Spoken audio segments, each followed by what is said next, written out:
Hello and welcome back to Wine and Wine with me, Sam Loy, and my lovely co-host Russell Cutting. We are on to Green Cards in our set review of Innistrad Midnight Hunt.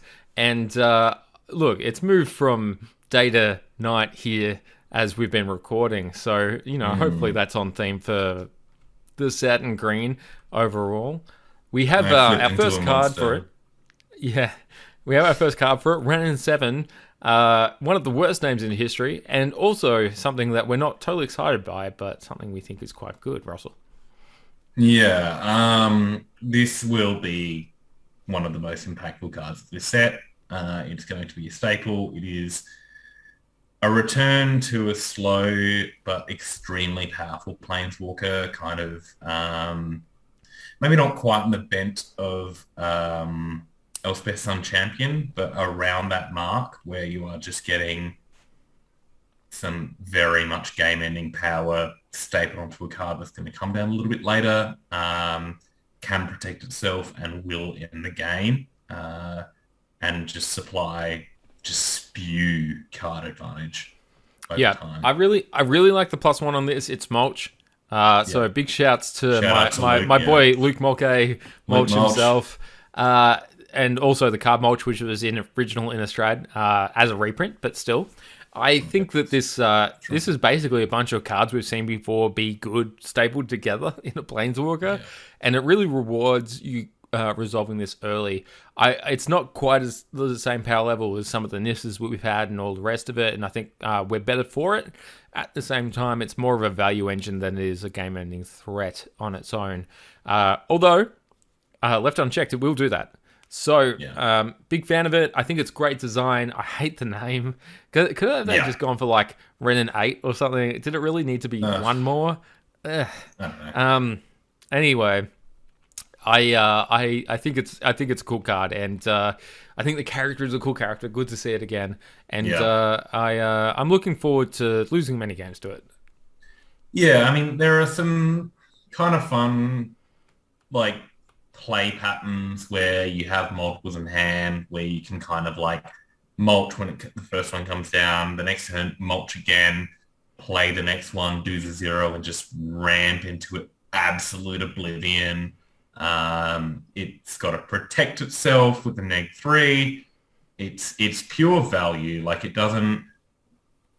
It affects the board state in subtle ways, but it is just constantly supplying you with resource. It is just such a resource heavy card. It has huge loyalty. I'm going to lose a lot with this card. I don't think I'm ever going to play with it. Great. Okay, we feel the same way. It's very powerful and I don't like it. I may end up playing this a lot in some of my obnoxious blue-green decks that don't try to do anything except eventually win somehow. It doesn't do anything, but it does everything. I mean, this card does everything, so it fits into those decks because nothing else does anything. So, it's going to be great. It's a solid boy. Anyway, all right, cool. We love it. We're moving on to... Hey, I heard you had. I heard you wanted Grave Titan, and this is the Grave Titan you have at home. I like this card. Still a good one. It's good. It's good. It's not Grave Titan though. It's almost Grave Titan. This is the Grave Titan you had at home. I don't know. Like if it enters on the Nightbound side. Yeah, I feel like the meme still works. That Mum, can we have Grave Titan?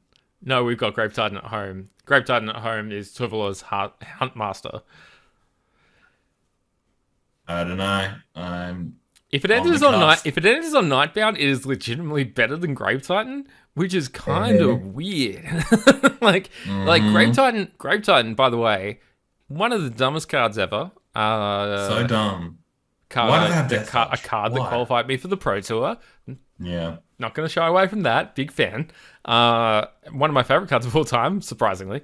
And this one, I think, could only be improved by the B-side ability being not another target wolf or werewolf. It's only another that can fight. Yeah. It can't fight itself.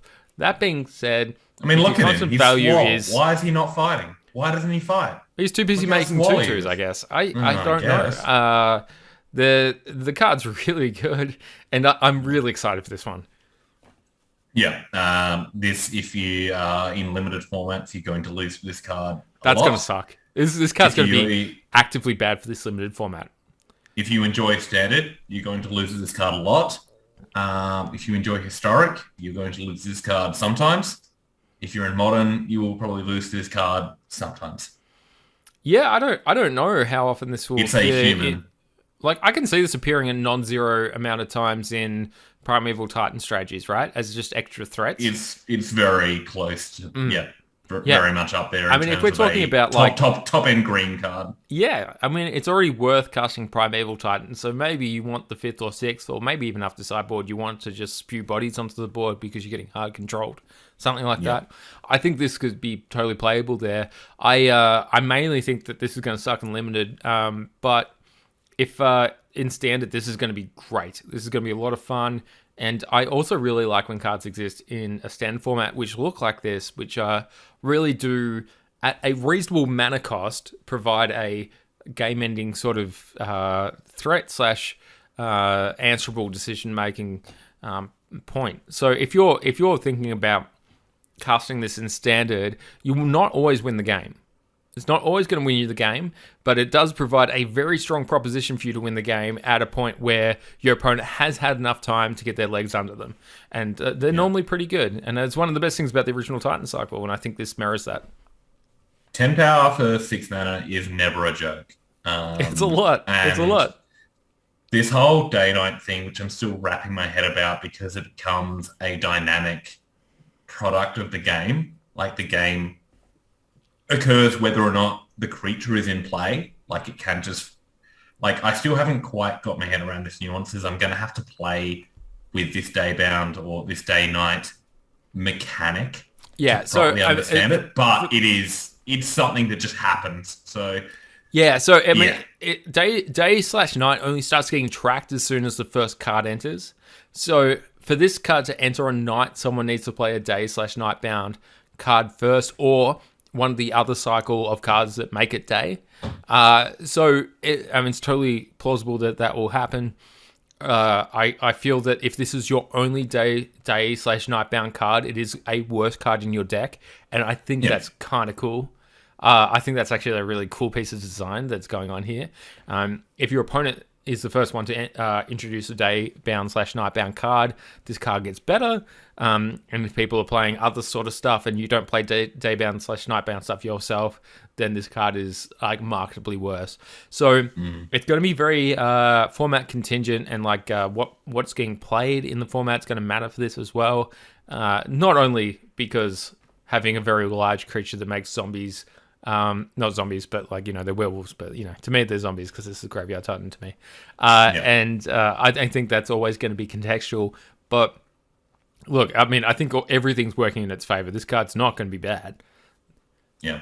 And look how swole he gets. Like in the second picture, it's a tiny necklace. In the first picture, it's literally going down to his waist. Look, he's thick. He gets big. He's a big boy. He's swole. All right. He's thick. Let's move on from the swole boy. All right. Let's get to a card that I think you like quite a lot. And I like it. I hate it, but my brother loves it. Oh, I see. Yeah. The brotherly influence. This card's harkening back to Courser of Crucifix. In a sense, you don't gain the life, but you get to play cards from the top of your library, which is like contextual card advantage because you are kind of drawing cards off the top of your library. But the Coven ability, which we've discussed before, if you control three creatures with different power, you get a thing. It then becomes a Vizier of the Menagerie, which was a mythic that cost 4 mana for the same ability. And when it does that, it can cast either creatures or lands at the top of your deck. So if you build your deck in a way that is mostly creatures and lands, then you are getting just an absurd card advantage engine for 3 mana on a pretty decent body. 2/3 for 3. Not amazing, but like when it's a 2/3 for 3 that is drawing upwards of 2 to 3 cards a turn at its best, this thing's insane. This card is amazing. And it's a human, which is not an irrelevant creature and type. It is a druid. Which That's irrelevant. No, it actually isn't irrelevant because it's There is a Druid deck in Historic which is busted. So okay. This card's fucked then. We're all doomed. Actually, maybe it's a Shaman deck and I'm just wrong about that. It's a Shaman deck. Rageforge Channeler. Well, we're going to make Druids busted then, I guess. I don't know. We'll make Druids busted again. We'll get the Druid Lord and steal all their lands. Yeah. Yeah. I really like that this card plays really well with mana ramp cards. So mana ramp creatures specifically. So you can turn the B-side ability on when you have a lot of existing ramp, which is exactly when you need it. And when you don't have a bunch of mana in play because your bird's been bolted and all the rest of it, then in those cases, hey, you're getting a worse card, but that card is also fixing the gap that you have in your deck. So for me, this is one of the Craterhoof Behemoth / whatever deck sort of friends. And it's gonna fill that archetype really well, but it's also good enough as a card just to get played. So I like it for its synergy. I like that it pushes in a particular direction, but I also like the base power level here. I think this card's really good. Yeah, and that was always, to go back on that, with the mana dorks, that was always the stress test. So Courser are terrific, and it was always better if you get them on turn 2, because then you could start maximizing the card advantage you could accrue from them. But the issue was, you would often have lots of mana dorks. So you would play all these mana dorks to get it out on turn 2, but then more often than not, you'd be flipping mana dorks on top of your library, which you couldn't play off the Corsair, and then they'd be an absolute dead draw because you already achieved what you wanted to do. But if you have Coven, then you are just completely removing that quote-unquote dead draw from your deck. Yeah. So, and not only that, it improves your chances further down the line because those mana dorks you're playing off your deck are providing mana for future turns to use that creature ability, so that Vizier ability. So yeah, this is cusp of modern playable, I feel, replacing, I don't know if it, because Corsair is playable in modern. Does this replace Corsair? Potentially in some strategies. I'm not quite sure. I don't know. The mono green devotion, it is consideration. Maybe. Yeah, and in 7-point as well, when you are forced to play singletons, where some decks might play 2 Corsairs, it might have to play a Corsair and the Augur, because it fulfills a similar role with a slight upside. Yeah. So excited about this card. Yeah, I can never have enough of these cards be legal in Standard. I think they're always pretty fun. And I very rarely play them. I still enjoy them. I think that one of the best things about this card is that it is anti-game rule violation, because only you can check. It doesn't play with the top card of your library revealed, so I'm less likely to muck that up, which is nice for me. No, lovely. Yeah, good. Yeah, they've made them simple. They used to provide information for your opponent. Now it looks, which obviously is easier in the arena age. It's more upside, but it's also harder to muck up in terms of the mechanics of the game. Okay, so something that we're both a huge fan of again. So we're huge fans of that, but... Shoot it! Okay, Death Bonnet Sprout. DJ is like a mad cunt. And we love him for it. I will be altering Sprout. These to be DJing. DJ Sprout. Yeah, absolutely. I'm a big fan of these. I think this card's actually just legitimately good as well. It provides its own fuel, and once it flips, 1 mana 3/3s that go through a few hoops. Okay, that kind of sucks, but at the same time, in the decks that want to play this card, first of all, it's going to flip really quickly, and second of all, when it flips, an extra 3/3 that grows. Come on.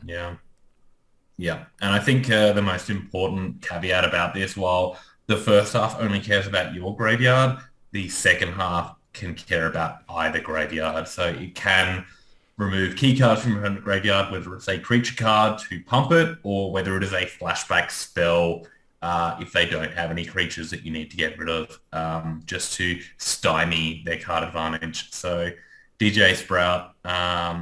Look, one of the best mill cards that we've had in Standard recently has been Maya Triton. Yeah, this is much better than that. This is much better. It's just a much better card.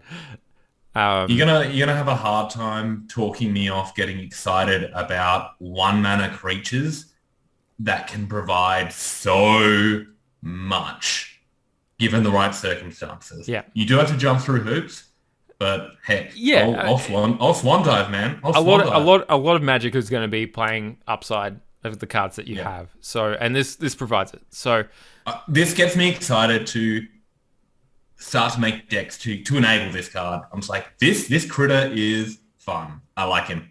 I love it a lot. Big fan. So super excited of DJ Sprout. DJ Sprout. All right. Next up, we have Storm the Festival. Yeah. So I like this card a lot. Yeah. I don't know if you feel the same. I didn't realize how good it was until I read it about 3 times. So, yeah, it looks at top 5 cards, and the important part is it gets to permanence, right? So, this is, for me, I feel like we're very, very close, if not already there, to there being a green-red / green-red-black, or maybe green-red X monsters deck, which, for all my old heads out there, from original Theros block, when we had Pelucranos and all the rest of it, there was a monsters deck, and what the monsters deck was look, it's a green deck that plays a lot of big mid-range creature sort of things. I think that in this set, we've already gotten a bunch of pieces for this. We didn't talk about the gelatinous cube or whatever, consuming blob, I think it's called. But we've already talked about Ren and 7. We've already talked about a bunch of the cards that this hits, and it hits cards which are powerful on their own.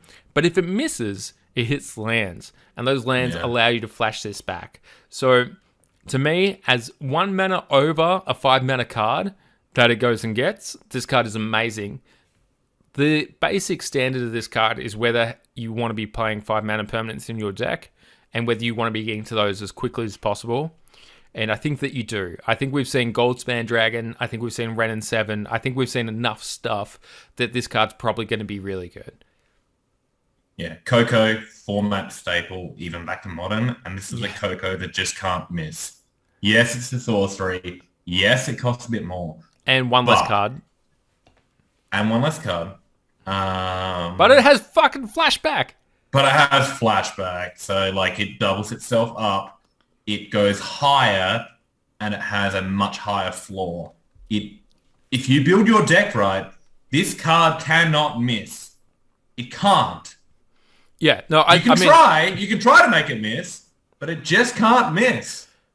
They just don't miss. I think that there's a bunch of cards that are worth it in those decks already, in that strategy already, and I think they're really good, and I think that you're going to want to play them if you're in the colors.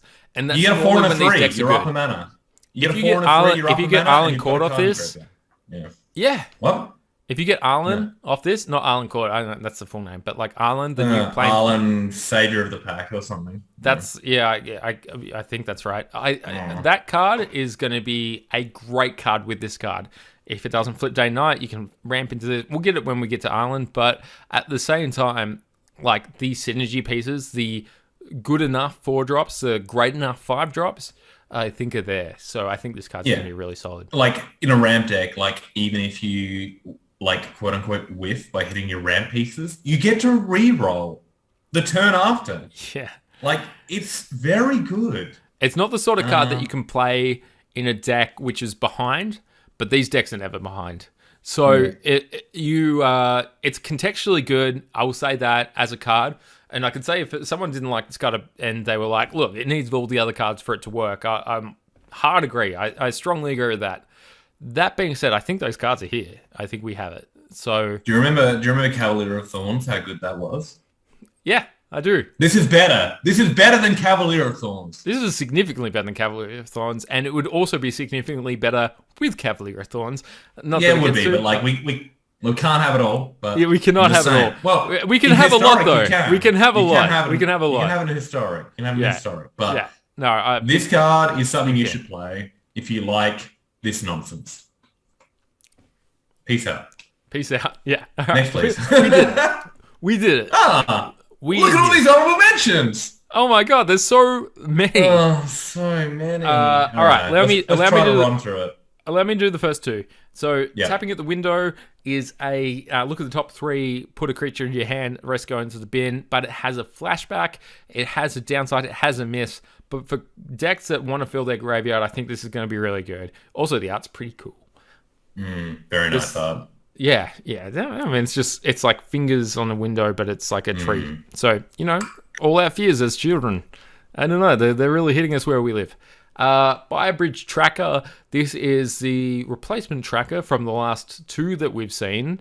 This one is a 3-mana 2/3 vigilance. Enters with a clue token. As long as you control any token, it gets +2/+0. I think this card is it's boring as hell. I think this is magic by the numbers, but it's going to get played in every green deck. I think this card's just really good. I'm sad to say that it's not an exciting card to me, but I'm going to enjoy casting it. Next up on that list, though, we have Willow Geist, and this is a card that you would, I think you would like to talk about, Russell. Yeah, much like DJ Shroom, I have a hard time ignoring 1-mana creatures that can do things. So this is a 1-mana 1/1 trample Treefolk. Treefolk not so much of a, I think it might be Treefolk Warrior. Treefolk not as much of a tribal archetype, but it does exist. Used to be a when you remove one or more cards from your graveyard, it gets +1/+1 counter, but it only activates once per turn. But this is a card that can very easily grow. It works quite well with DJ Schubert in conjunction with that in Standard and in other formats which involve cards being removed from graveyards, any graveyard. So a 1-mana 1/1 trample that can buff itself over time for a effect you actively want to be happening, particularly to your opponent, is super strong. So it is a rare, but I think it's pretty cool. It's certainly something I want to play around with in 7-point and other older formats. It's the sort of card that I'm like, I don't like, but at the same time, I do see some upside there. And if it's good, it's going to be really cool. So we'll see. Consuming Blob, the Tamo Blob, it costs more and it's Tarmogoyf and it makes Tarmogoyfs. Can't be that bad. Everyone loves Tarmogoyf, but it costs a lot. And in recent formats, we don't have as much of this. Like, we don't have Tribal, we don't have a couple other weird and wonderfuls. It's a bit harder to activate. And hitting enchantment is going to be difficult. And Planeswalker's probably going to be a little less because there's not that many good ones now. They're not being played, who knows? This is a card that if the price goes too low on it, I'm going to buy it because I think the more cards I add to any format, this card's going to be good at some point in rotation. So yeah, but it costs a lot. Outland Liberator, Frenzy Trapbreaker is a bit of a pet of mine. It's a 2-mana 2/2 that can pay 1 mana, sack itself, destroy target artifact or enchantment, which like Viridian Liberator back from Fifth Dawn. But it is a werewolf and it flips. The flip side is a 3/3. When it attacks, it can naturalize, and it also has the rider of 1 mana, sacrifice it, destroy target artifact or enchantment. It's got a lot of text and these kind of like hate bear type things. This is one of the better ones that I've seen. I think this is at least as good as the blue version we saw, which has the negate or pay 3 on the front. And I think it's at least as good as that. It's just green's a much deeper color. So we sort of ran out of slots to put it into, but I think this card's very good. Yeah, I think it's a nice little one. Turn the Earth, do you mind me talking about that one? Yeah, no, go for it. Turn the Earth almost made our very high-powered uncommon cycle, but it's just something we picked under the other one because we don't quite like it. It's a 1-mana instant that can shuffle back things from graveyards to its owner's library and gain some life, and it has flashback. So it's kind of like a Gaia's Blessing on Overdrive. It's one of those cards that either does nothing, but if it is good, I don't think that it's a format that I want to play in. They're the sort of formats where there is a control deck that exists, and the only way that it kind of wins is just by recycling its I can't lose cards until it doesn't lose. It doesn't proactively win the game. It just rewards the stagnant, reactive, repetitive, shitty control decks. So, but it is a very powerful effect, and it's one of the best ones we've seen. It's worth noting. Neither of us find it particularly fun. Yeah, exactly. And Pass to the Festival is for you, Sam. Yeah, so Pass to the Festival is a 2 and a green ramp spell that gets basic. You get to do a thing if you have 3 different types of basics. I think it might be Scry or it might be Gain Life, and I can't remember which. Yeah, Scry 1. Scry 1. Okay, thank you. It might be Coven or it might be... No, it's number of basics. if you have 3 or more types of basic land. Yeah.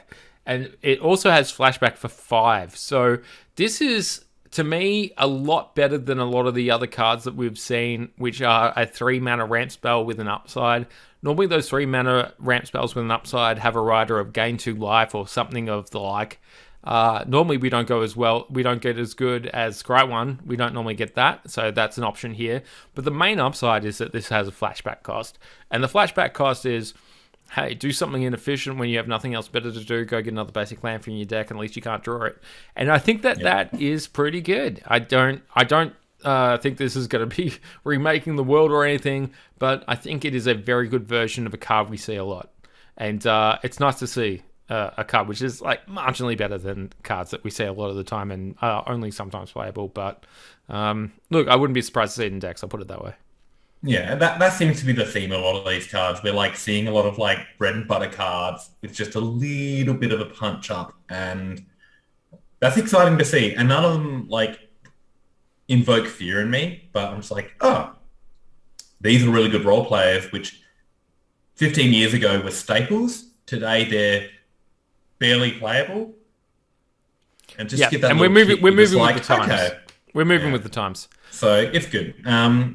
But yeah, just to close this one out, by the amount of honorable mentions, this is by far the greatest. So it gives you a bit of indication of how deep the color green is in this set, both for constructed, limited, and other plays. So yeah. No, absolutely. Couldn't agree more, Russell. Well said and well collated as well. Thank you very much for that. We will be taking a little break here, and then we'll see you back for multicolored/colorless. And that will be our final video. So thank you for sticking with us, and we'll see you soon. Bye now. Bye.